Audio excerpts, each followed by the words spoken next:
and welcome to Galaxy Primetime News. My name is Nenwa Yamazaka. I'll begin with the headlines.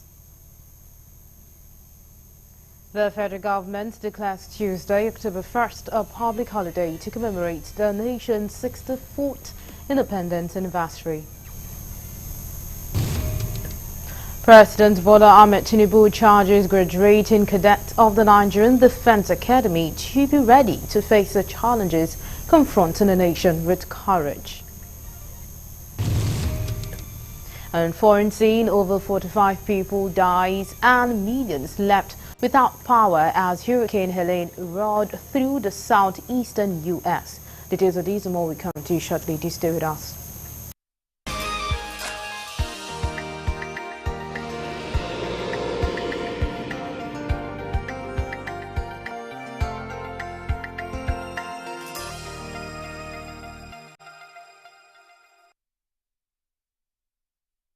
And the news in full.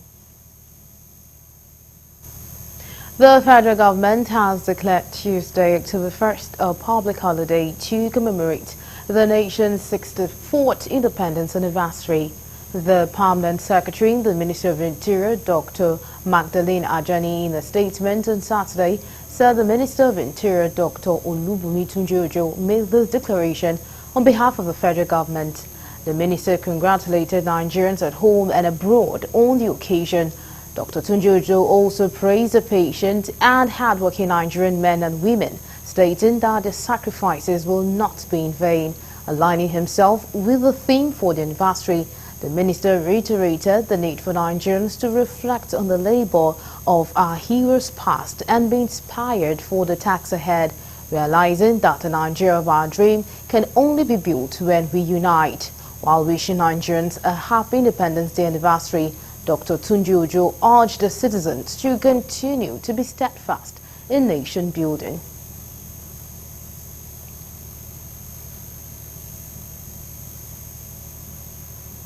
President Bola Ahmed Tinubu has charged graduating cadets of the Nigerian Defense Academy to be ready to face the challenges confronting the nation with bravery and courage.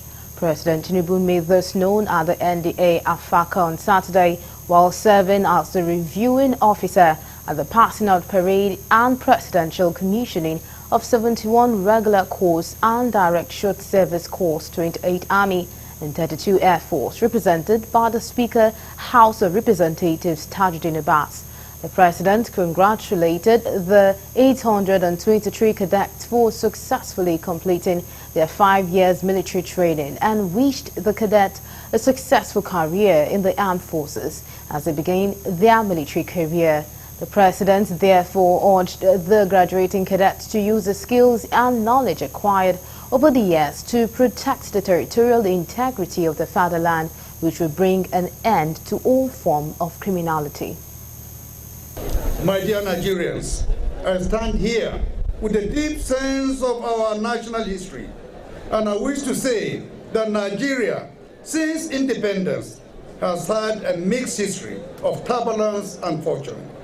However, the present government wishes to turn the course of history, as it is determined to unite this country. Consequently, we shall not allow anything to obstruct us. Thus, there is a lot of work to be done by every single Nigerian.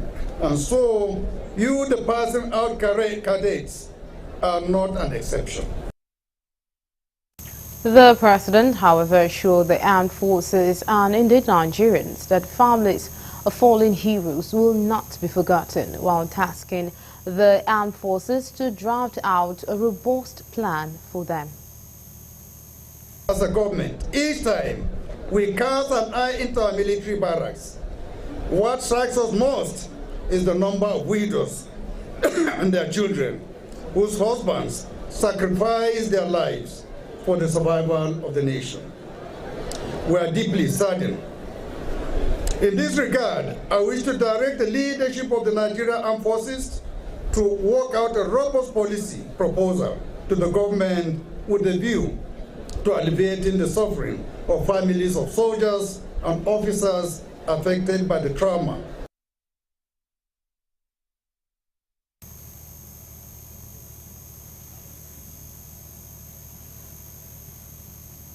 Meanwhile, the Nigerian Army has won the most medals at the Nigerian Armed Forces Games 2024 with a total of 264 medals.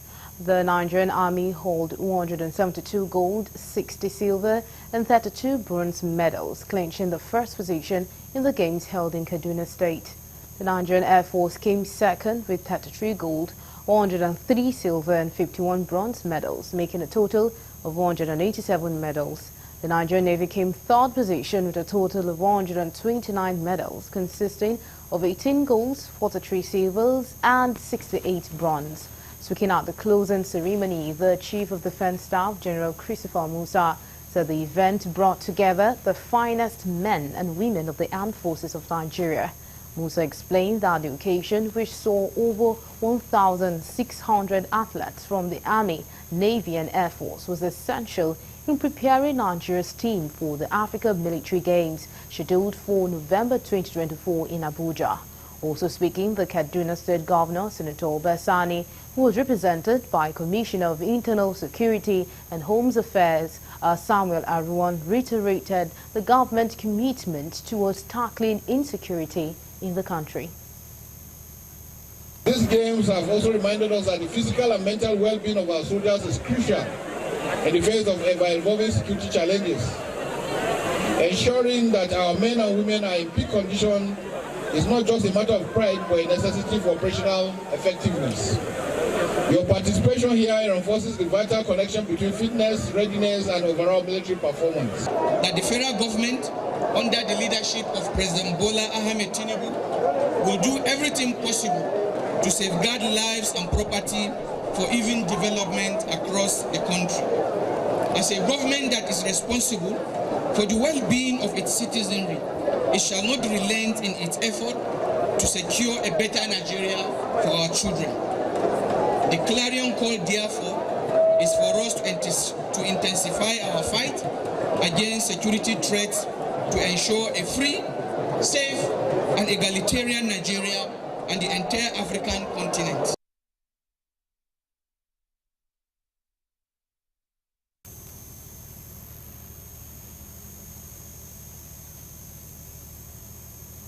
As part of proactive measures towards ensuring a safe and secure Lagos State before, during and after the proposed #EndBadGovernance protest scheduled for October 1st this year, the Commissioner of Police, Lagos State Command CP Olarewaju Ishola, has met with the organizers of the protest in his office at the state headquarters Ikeja.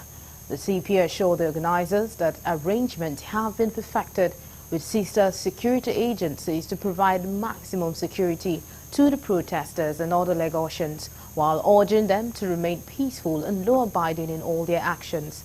Meanwhile, CP Shola has ordered the immediate and optimal deployment of human and operational resources across strategic locations in the state. In the same vein, he has charged the deployed officers to be professional, civil but firm. The protest organizers, on their part, gave assurances that they and their followers will be peaceful and law-abiding during the protest.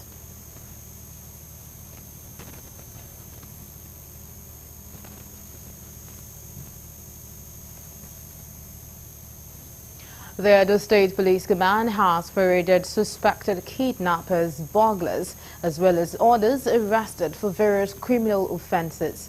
The suspects were paraded at the police headquarters in Benin City, the Edo State capital, alongside a former councillor from Esa North, addressing journalists while parading the suspect and recovered household items. The Edo State Police Commissioner, Nemi Edwin, narrated how the suspects were arrested.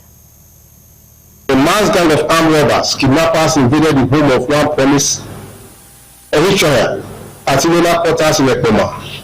Tied him, took him to our known destination and collected a ransom of 6 million before releasing him. Went to his house, brought him out late in the night, and then I tied him and collected a sum of 6 million naira and released him. The suspect made away with the victim's vehicle and other household items, including phones of various makes, electronics, jewelry and clothing from the house.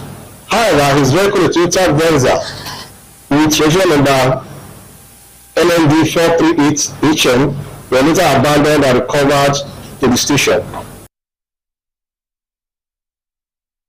He stressed on the need for useful information from members of the public as the suspected kidnappers spoke on their roles. We arrested the suspect of money. We recovered, we saw a bag inside, and we opened the bag and discovered a better pistol with true life ammunition. For the further search of his home, we recovered a gold chain with bracelets earlier stolen during the kidnap incident in the coma. We seek the support and cooperation of the people of Edo State to ensure that, to give us solution so that we will be able to fish out criminals in our midst. Here I got to hear of the ransom that is 6 million, but the Oga told us that the ransom he collected plus some things he collected, everything is, no, the money that he collected for the ransom is 4 million, plus the money he collected from some people there. When I come from the island and the boy. Tell me what happened. How you take that? Because I need to drive the motor from the place. Which place? Help me.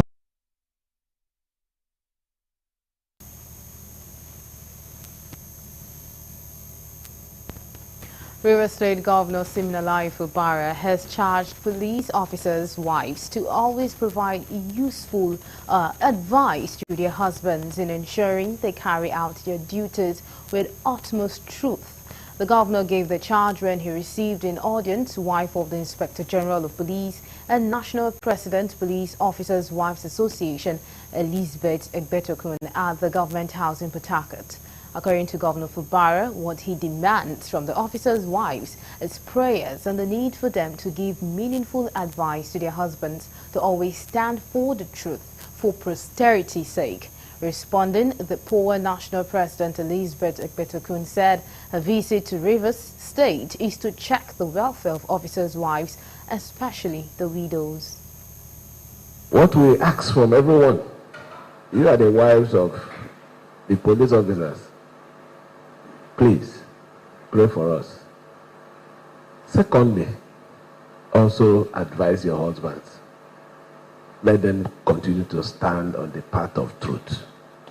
It doesn't matter who asks God today. Nothing lasts forever.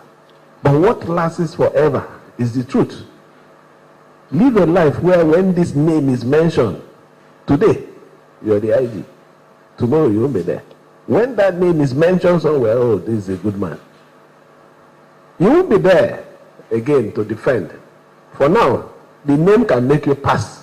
I am here with my management team to see the women in Rivers State Command. And it is our duty from the national headquarters. We go around to check our women from time to time to find out how they are doing, to check and see that the late police officers' wives, who are the widows among them, that they are not left behind.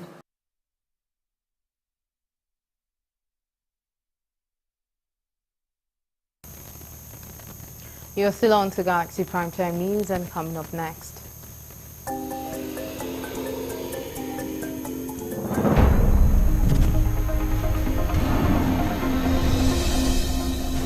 Nigeria partners with MasterCard to support over 1 million African farmers in order to improve agricultural productivity. More we come to you after this break. Stay with us.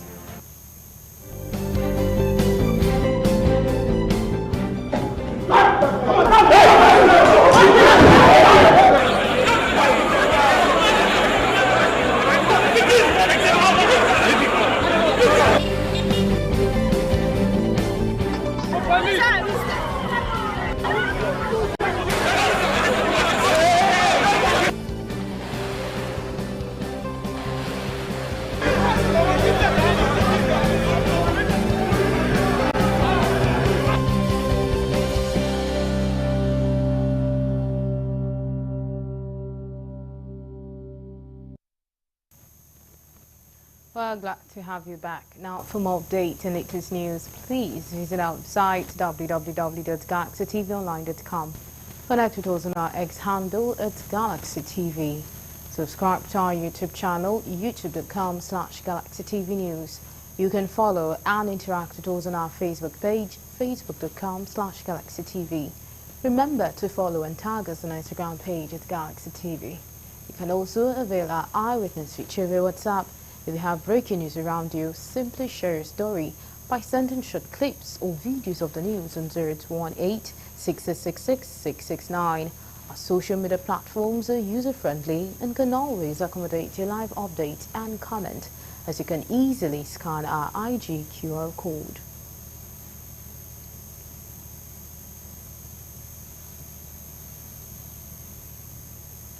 Niger Delta ex-militants have been described as partners for development, which have led to the relative peace in the Niger Delta. These were the words of the administrator of the Presidential Amnesty Program, Dr. Kingsley Otuaro, when he received over 30,000 ex-agitators in Warri who were against the October 1st planned protest across the country. Correspondent Daily Fasan has more.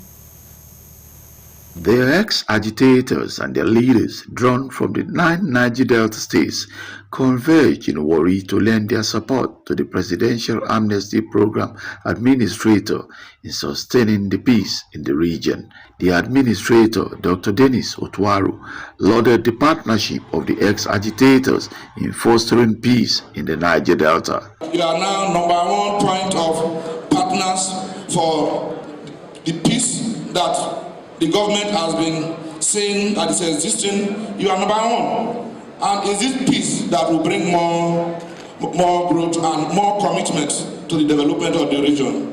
So like now, even in the educational program too, we have already, through the office, we have reviewed it. We have reviewed the program to see that even in the coming budget, we admit more of our students, more of our youth, more of our children. On the planned October 1st protests across the country, the Presidential Amnesty Administrator appealed to the ex-agitators to shun the protests. As a Niger Delta leader who spoke on behalf of the ex-agitators says they have had enough protests in the region. And on the regional peace, I will appeal to you. We know there are many rumors here and there. Some said they want to protest. Some said October 1st. Some say October this day. We are partners in progress. Those of us in this program, phase 1, phase 2, phase 3, we are not going to participate in any protest in this country. Those times that we have been protesting, all the investors, they ran away. So it's our time to play our role to see that this peace continues to be here and more investors. I came to here was when it was appealing to all of us that we must maintain peace in the region because protest is coming. Protest is not alien to the Niger Delta. We have protested all our protests.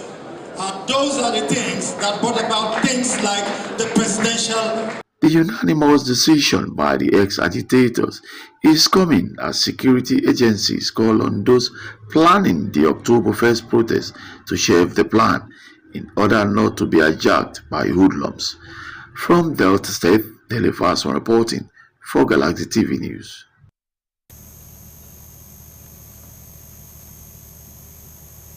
The classification of electricity supply between Band A to E is a way to ensure improvement in power supply, especially for business districts. But to some Nigerians, extending it to other areas is another way of compounding the economic woes of the people, especially the low-income earners. Galaxy News correspondent Lebby Joseph takes a look at these developments in this report.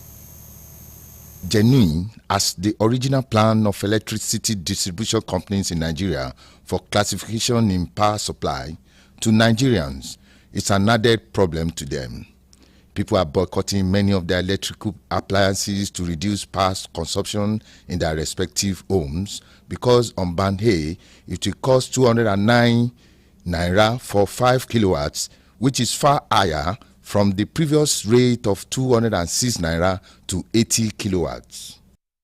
For band E, it's like putting the cart before the horse. You know, it's a knee-jerk solution. It's like you are doing in those days what we call wuru to the answer. A solution that doesn't have the template, doesn't have the working out. You arrive at a solution.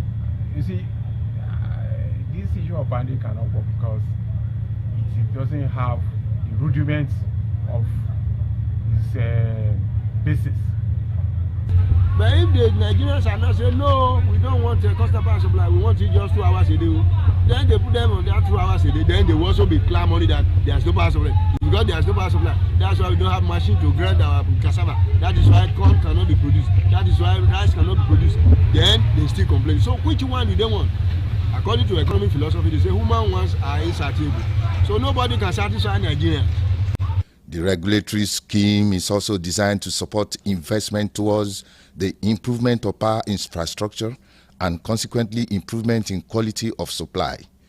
Consumers on bad day are expected to have 20 hours power supply, and these feats may not be feasible with the faulty and old electricity installations across the streets of Nigeria.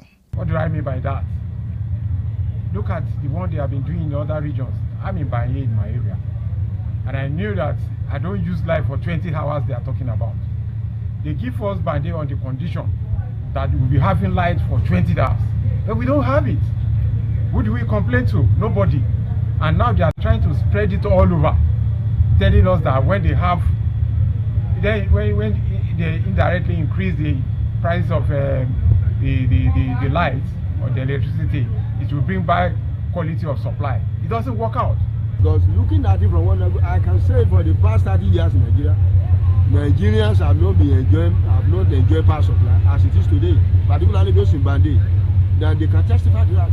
The light doesn't blink. It blinks maybe 20 minutes, 30 minutes, 5 minutes. Bring back the light, which is a scorecard for the government. So if everybody is on that Bande, that means that all Nigerians will be enjoying constant power supply, at least 20 to 22 hours a day, which is reasonable. Nigerians' expectations for improvement in power supply is not about increase in the tariff, but stable and constant supply, and to achieve this, several electricity cables, transformers needed to be changed. From Lagos, this is Lebi Joseph reporting for Galaxy TV News. Following the rising cost of living with the attendant hunger and poverty in the country, President Bola Tinubu has been urged to resuscitate activities of the Ministry of Humanitarian and Poverty Alleviation with the appointment of a competent minister for the ministry. Recall the ministry has been dormant since the commencement of alleged corruption by the Economic and Financial Crimes Commission, which led to the suspension of Better Do and others. The coalition of concerned civil society organizations at a press conference in Abuja decried the hardship being experienced by the masses and thereby called for activation of activities of the ministry. The convener of the coalition, Comrade Aminu Abbas, while addressing journalists, stressed the importance of effective leadership in addressing the needs of vulnerable groups, including people living with disabilities, senior citizens, internally displaced persons, and victims of natural disaster and insecurity. In keeping with our mandate of poverty alleviation, job creation, and youth empowerment, we are worried with the continued vacancy at the Ministry of Humanitarian Affairs and Poverty Alleviation following the sack of Dr. Betta Edu for alleged corruption and fraud.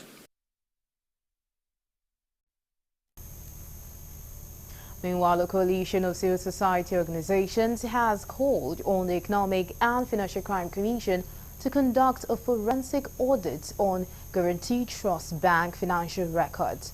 This is coming after the banking institution announced a 1 trillion naira profit for the first half of 2024. Co-convener of the council, Kabir Yusuf, made the call at a World Press Conference held in Abuja.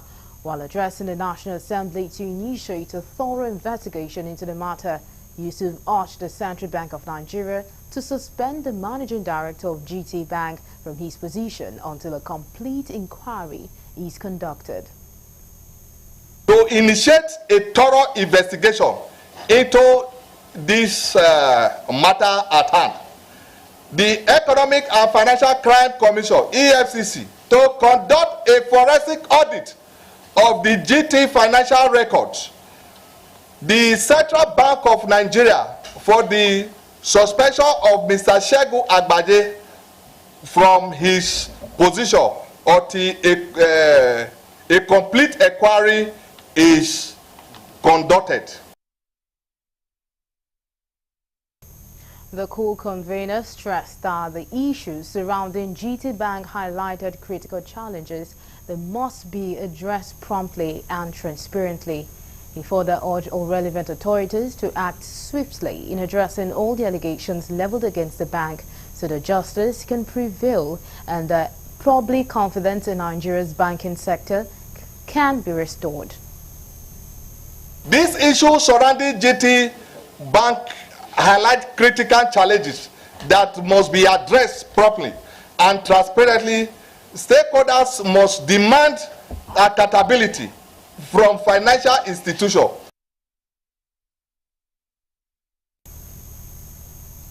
Benue youth have been charged to take advantage of the many opportunities offered online to stabilize themselves financially and be self-reliant instead of engaging in vices that could undermine their future. The capacity training organized by the Office of the Technical Advisor on Media and Publicity had about 200 youth undergoing the first phase of a 2-day media summit for social media users in Makurdi with the theme Leveraging Social Media for Financial Stability. The technical advisor to Benue State Governor on Media, Publicity and Strategic Communication, Solomon Upev, said the idea is in line with Governor Hyacinth Alia's policy to empower youth through the Benue Digital Infrastructure Company, urging the youth as social media users to make use of the opportunity to learn digital marketing, social media advertising, amongst others, to make money while using the various social media handles. One of the facilitators said apart from how to make money, the youth are trained on how to be content creators.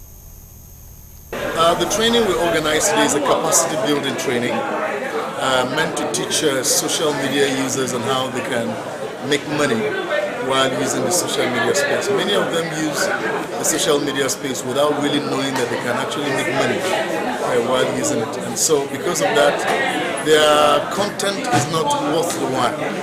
But when you know that what you create on Facebook, the number of followers you attract, this kind of training allows participants to understand that Facebook is not just a platform for community living or for posting about activities, general activities. There's also the possibility that you can convert whatever you're putting out there, especially if it's something you have passion for, and be able to leverage and make some money. One of the participants who was elated about the summit commended the Office of the Technical Advisor to Governor on Media for organizing the training, stating that he is now more enriched unlike before. I have some of these social media platforms, LinkedIn, X, Facebook, Instagram, but how to use it to make money is the issue. So by virtue of this training today, I am now impressed.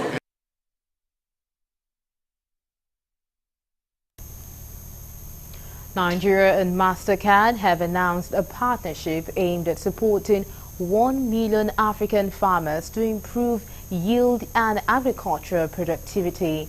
The project plan includes support for 1 million agricultural workers across Nigeria, Kenya and Tanzania, with a focus on enhancing financial inclusion and digital access to critical services, as well as support from the African Development Bank.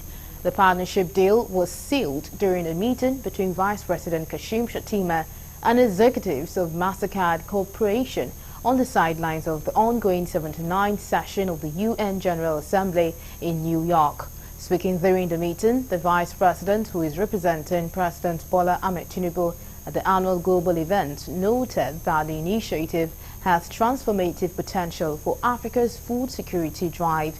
He said the partnership is an important milestone in the quest for comprehensive financial inclusion and agricultural empowerment.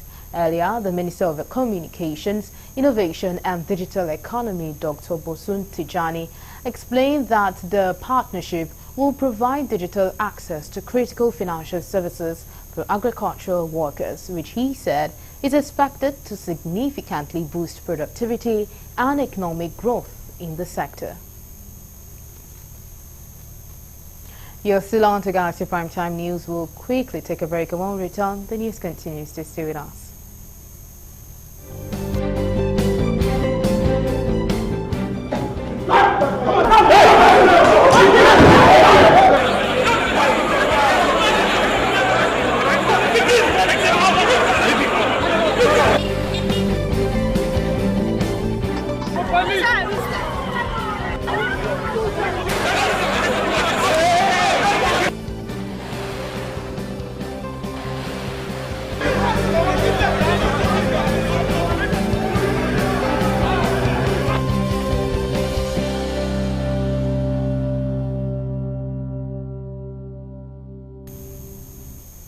We're glad to have you back. For Nigeria as a country to witness the needed growth and development, it must give priority attention to building data with all the microeconomic variables to enable it plan and execute policies and programs that will make meaningful impact on its citizens and give directions like other developed economies of the world. Correspondent Gabriel Odia, who files on this report, takes a look at the importance of statistical data for national development. The report. While adequate planning through research and verifiable data remains the bedrock of development of any nation, many African nations, organizations, institutions have actually not taken this serious while planning for its citizens in relation to population size, demography, birth rate, death rate, among many others, even though there are ministries, parastatals and agencies saddled with these responsibilities. Some Nigerians are calling on government to take data building and planning serious, particularly at the local government levels, to be able to make informed decisions and plan adequately for its citizens. Discover that we want to get data on some macroeconomic indices, even in Massachusetts now, you will get it. And this is not generated by the Federal Bureau of Statistics in the US. Same thing in Britain and even in Japan. But in Nigeria, even the federal agencies seem to be sleeping. Which is why when you carry out data from Nigeria, you will discover that most of these top-ranking journals, they don't take any data from Nigeria serious. The only thing our politicians know is how to cast vote and go to National Assembly, how to make money and flee abroad. But I don't know the data of their citizens. Like you can see, Makurdi is a metropolitan state. Without statistics, there is no way development can thrive. If you ask Benue people, what is the population of Benue, they will say above 5 million or 7 million. Nobody can actually give you exactly data. While they emphasize on the importance of data in planning, they also observed that it is also helpful in research for development, urging organizations, institutions and local government councils to generate data.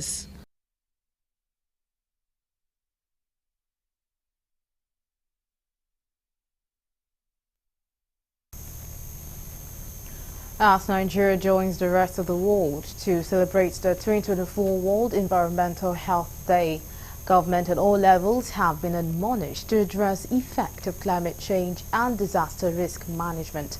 Not only that, environmental scientists also appealed to Nigerians to adopt proper waste conversion and management for socio-economic development. Correspondent Kunyojo completes the story. The 2024 World Environmental Health Day is with the theme Environmental Health, creating resilient communities through disaster risk reduction and climate change mitigation adaptation. A cross-section of experts who spoke at an event organized by the Association of Nigeria and International Federation of Environmental Health and Department of Environmental Health Sciences maintained that it is unfortunate that most Nigerians fail to understand that there lies wealth and riches in their waste. The theme is both timely and essential, as it calls for urgent action in addressing climate change and disaster risks, which are two significant threats to sustainable development, environmental, and public health. Today's event offers us the opportunity to learn, share ideas, and deepen our understanding of how environmental factors can drive resilience in the face of climate change and disaster risk. Climate resilience wash systems are essential to promoting public health, promoting sustainable development, and ensuring access to safe water, sanitation, and hygiene in the face of climate change. By building more adaptive and robust infrastructure involving communities in decision-making and integrating WASH into climate adaptation policies. They attributed the lingering effect of climate change in the country to poor waste disposal, poor knowledge of waste segregation and conversion, among others. Others emphasized the need for Nigerians to manage their waste in such a way that it will not constitute nuisance to the society or increase the level of global warming. They stressed the need to have a resilient environment and community with proper adaptation and how environmental factors could drive resilience in the face of climate change and disaster risk. Managing their waste in a way that it will not constitute a nuisance or bring about the increase in incidence of flooding, rather converting those waste to wealth. When the environment is clean, it affects your character. I tell you, the boys that are here, or the people that grew up in this terrain, because of the environment, they tend to behave irrationally. But when you are in a clean environment, your behavioral state is stable. High point of the event were proper waste segregation exercise, waste upcycling exercise, community awareness work, and data survey. Kunle Ojo, Galaxy TV.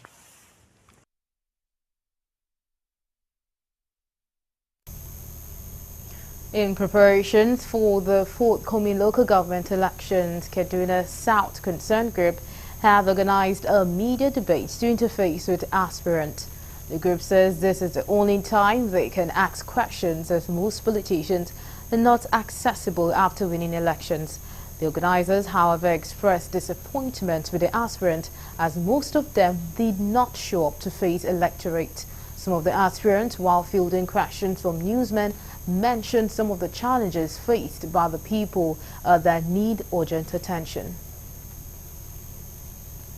Disappointed that they didn't turn up, just to tell us that they are not for us. If they were to be for us, they would have come. Even if they have nothing to say, let's just see their faces and shake their hands and say, well done. At least you can interface with us. You can interact with us. If I cannot have access to you now before you get there, how will I have access to you when you are there? How will I tell you what's the needs on ground? If I should go to local government, I should go on behalf of my people. I should go and say, Mr. Chairman, the staff, pay them their salary when it's due. Mr. Chairman, staff that are not being promoted, promote them. By the Constitution of Nigeria, issue of security is a matter of all persons and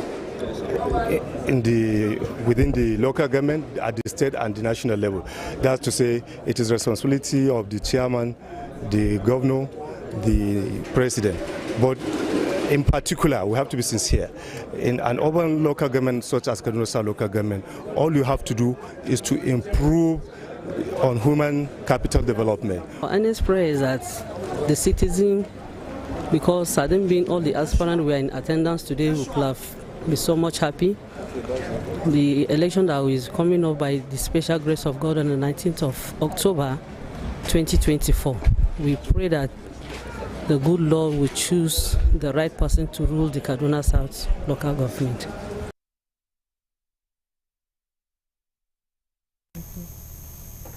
The Lagos and Ogun State government have issued warnings to residents living in flood-prone areas, particularly along riverbanks, to temporarily relocate or brace for potential flooding ahead of the planned release of water from the Oyan Dam.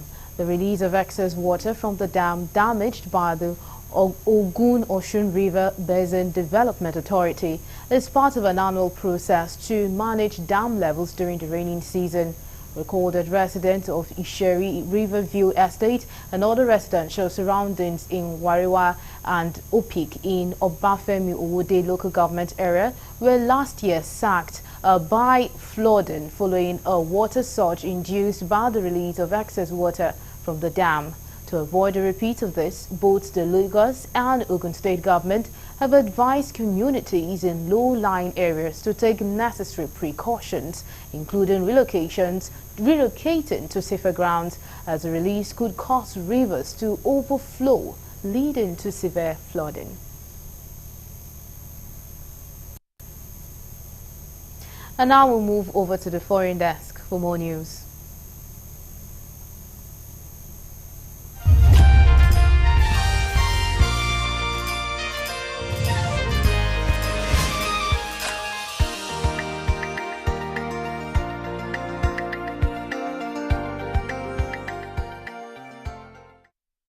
Hello and welcome to Foreign News. At least 45 people have died and millions have been left without power as Hurricane Helene roared through the southeastern U.S. Officials continued daring rescues with boats, helicopters and large vehicles to help those stranded in floodwaters, including about 50 workers and patients who crowded on the roof of a flooded Tennessee hospital. It was the most popular storm on record to hit Florida's Big Bend and moved north into Georgia and the Carolinas after making landfall overnight on Thursday. Insurers and financial institutions say damage caused by the storm could run into the billions of dollars. Roads and houses were submerged on Friday, with one family describing to newsmen how they had to swim out of their home to safety. Although Helene has weakened significantly, forecasters warn that high winds, flooding and the threat of tornadoes could continue. At least 38 people have been killed and 29 others reported missing, according to officials, as incessant rains in Nepal have unleashed floods and landslides during the last 24 hours. More than 3,000 security personnel were deployed to assist rescue efforts with helicopters and motorboats on Saturday. As part of the country, including the capital Kathmandu, authorities are also warning of more possible flash floods in multiple rivers. Monsoon rains from June to September bring widespread death and destruction every year in the Himalayan nation and across South Asia, but the number of fatal floods and landslides has risen in recent years. A truck driver who witnessed the flooding said that when he went outside in the middle of the night, the water had already reached up to his shoulders. Since Friday evening, all domestic flights out of Kathmandu have been cancelled, affecting more than 150 departures. International flights are still in operation. Rinji Sherpa, a spokesperson for Kathmandu Airport, told newsmen. 17 people have been killed in a mass shooting in a remote South African town, with a manhunt on the way to find the perpetrators. Two homesteads in the town of Lusikisiki in the Eastern Cape were targeted, police said, with 12 women and 1 man killed in one location and 3 women and 1 man at a second location. The police minister, Senzo Mchunu, is expected to visit the area where the attack occurred. South African media outlets are reporting the victims were relatives and neighbors in Nyathi village, Ungobozana in Lusikiki. They said the group had been gathered at the houses to prepare to attend a traditional mourning ceremony for a mother and daughter who were murdered a year ago. The victims have been packing goods and presents, including furniture, for the event when the attack occurred. According to media, South Africa has one of the highest murder rates in the world, according to the latest figures from the United Nations Office on Drugs and Crime. And still on foreign news, at least 8 people have died in 2 consecutive Russian drone attacks on a medical center in the northeastern Ukrainian city of Sumy. Ukrainian officials have said the first attack on Saturday morning killed one person, and it was followed by another attack while patients and staff were evacuating. Ukraine's Interior Minister Ihor Kemen said. Ukrainian's President Volodymyr Zelensky said on his Telegram channel that Russia had hit the hospital using Shahed drones, stating that 11 people were injured. Sumy lies just across the border from Russia-Kursk region, where Kyiv launched a shock offensive on August 6th, which it says is aimed partly at creating a buffer zone inside Russia. Regional prosecutors say the first attack in Sumy on Saturday took place at about 7:35 a.m., hitting a hospital where there were 86 patients and 38 staff. Hezbollah has confirmed the death of its leader Hassan Nasrallah after Israeli strikes on Beirut. Nasrallah, who had not been seen in public for years because of fears of being assassinated by Israel, was one of the best known and most influential figures in the Middle East. Elsewhere, the Israeli military says it is attacking targets in the Bekaa Valley after detecting a rocket fired from Lebanon on Friday. Lebanese officials said 6 people were killed and 91 injured in an airstrike, with local officials saying that nearly 800 people have been killed in Israeli strikes in Lebanon since Monday. The Houthis movement in Yemen has said it is mourning the death of the former Hezbollah leader, but has vowed that support will grow stronger and bigger. Iran's foreign ministry spokesman Nasser Kanani said the strike was a call for which both Israel and the U.S. should be held accountable. The office of Iraq's prime minister has announced 3 days of mourning and said Israel has crossed all red lines through the killing of Nasrallah. And finally, on foreign news, Iran's supreme leader Ayatollah Ali Khamenei has called on Muslims around the world to unite and stand by the people of Lebanon and the proud Hezbollah, following a report of the killing of the Lebanese group's leader Hassan Nasrallah in an Israeli airstrike. In a statement issued on Saturday following Israel's claim of the killing of Nasrallah, Khamenei described Israel's policy as short-sighted and called the deadly strikes on Lebanon criminal. Iran's leader did not mention Nasrallah's fate, but a statement from Hezbollah later on Saturday confirmed Nasrallah's death. According to reports, Khamenei called for an emergency security meeting on Saturday to discuss the latest development in Lebanon. Hezbollah is a close ally of Iran, and the death of Nasrallah is a major blow to Iranian influence in the region. And that's what we have on the foreign news.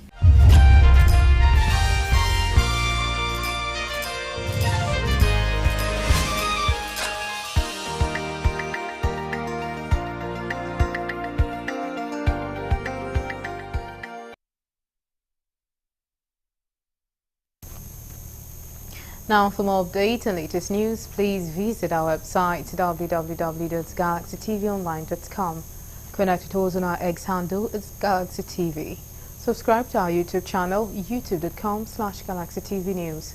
You can follow and interact with us on our Facebook page, facebook.com/GalaxyTV.